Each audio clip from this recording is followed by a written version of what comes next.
What do you want? What do you want? It's not that simple. What do you want? God damn it. What do you want? Welcome back to Kirill Smashes Acting. I'm Kirill, actor, educator, cat enthusiast. And welcome to the inaugural video of Acting 101. In this series, we're going to go over all the fundamental things that an actor learns from the day they walk into class. What you're going to find is that each video will cover one topic and really explain how an actor approaches it, not just in their analysis, but in their performance. We talk a lot about bringing characters to life, and these videos are going to help you understand how we do that one step at a time. So today we are covering objective. What do you want? This is by far one of the most important things you'll ever learn in any acting class. Every single class will ask you, what do you want? You're doing an audition? What do you want? You have a scene? What do you want? For those of you with cats, you've all had the moment where you wake up and your cat is staring dead into your soul. Why? Because they're hungry. Cats do what they do because they're hungry. They want something from us. Cats are cute, so they do the things they do to get you to feed them. If anybody has a fat cat like I do, or in my case a few fat cats, you'll know the moment where you cannot sleep another second because they are right there poking at you. So here we are in step number 1, objective.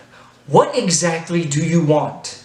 Every single time you are on stage or on film as a character, you want something. When actors don't make a choice about what they want and what they want specifically in a scene, the scene turns out boring. Raise your hand out there if you've ever watched a movie and the expositional scenes are boring.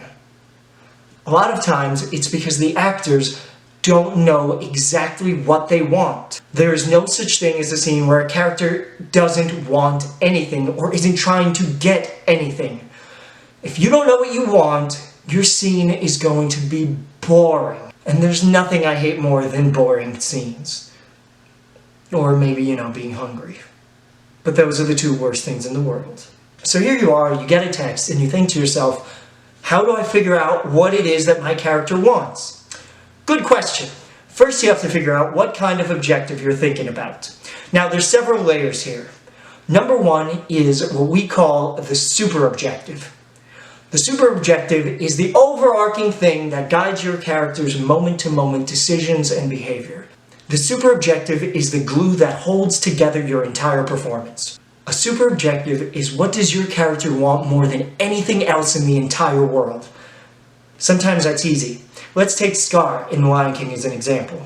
What does Scar want? He wants power. That is his super objective. That is why he gets up in the morning. Underneath your super objective is your overall objective. Your overall objective is what does your character want by the end of the story. So sticking with Scar, if his super objective is to gain power, his overall objective in The Lion King is to become king. Now underneath your overall objective is your scene objective. Every single scene that you have, you want something. And you want something specific. If you take a look at Scar's exchange with Simba right after Mufasa's been killed, you could tell that the scene objective is actually pretty simple.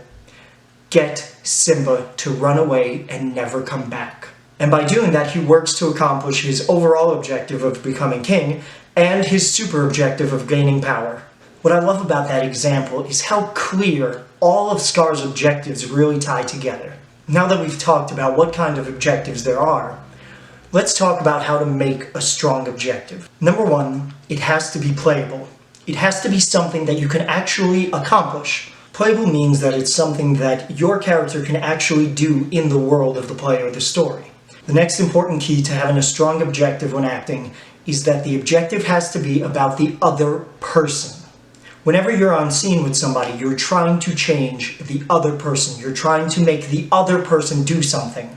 So if I'm in a scene where I tell somebody I love them, my objective isn't to tell them that I love them. My objective is to make them do something based on the information that I love them. That might be to say they love me back. That might be to stay. That might be to agree to go on a date with me. But it is always about them, never about you.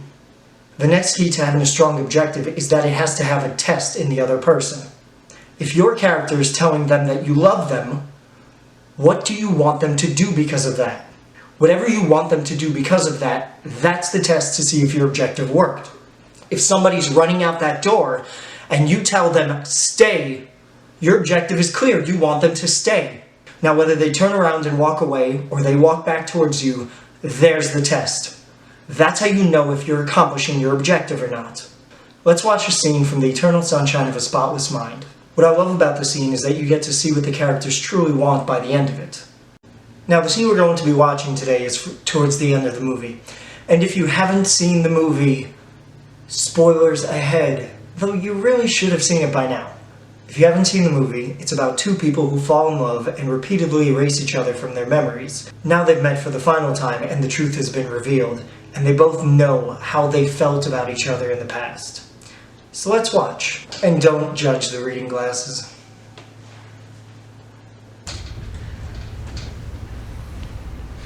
Wait. What? I don't know. Right there you can tell automatically exactly what both of them want. Number one, he tells her to wait. That's huge. It makes it very clear to the audience and to the other character that he must have her stay right now. He might not know what he wants to say afterwards, but he knows he needs her to stick around. You can tell that Kate Winslet's character wants him to win her over. If she didn't, she would just keep walking, but instead, she chooses to turn around and hear him out. Let's keep watching. What Just do you wait. want, Joel? Just wait. I don't know. I want you to wait for just a while.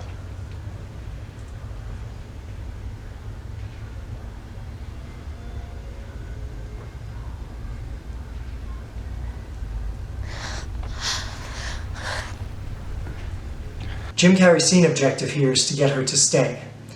The overall objective is to end up in a relationship with her, and his super objective is to find someone he truly connects with. One would argue that Kate Winslet's character probably wants the same thing, or at least something very similar. Otherwise, she would have just walked out the door. She wants him specifically in this case. Okay, Really? I'm not a concept, Joel. I'm just a fucked up girl who's looking for my own peace of mind. I'm not perfect. I can't see anything that I don't like about you. But you Right will. now, I can't. But you will. You know. In that moment, and the moment that we're about to see, Kate Winslet's character is giving him every reason about why he should just give up on the relationship. Now, if you just read the text, you might think that she's trying to push him away. But in reality, she's actually testing him. She's making it clear all the negatives that come with dating her so that he can win her over as she is. You will think of things, and I'll get bored with you and feel trapped because that's what happens with me. Okay.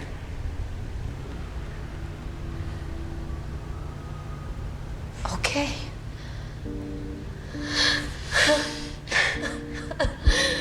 Okay.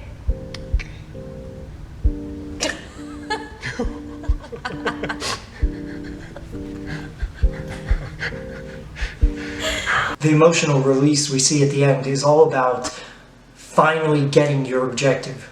The reason both actors were able to just release and experience what you saw at the end of that scene was because the characters finally got the objective. That's what led to such a beautiful and emotional moment there.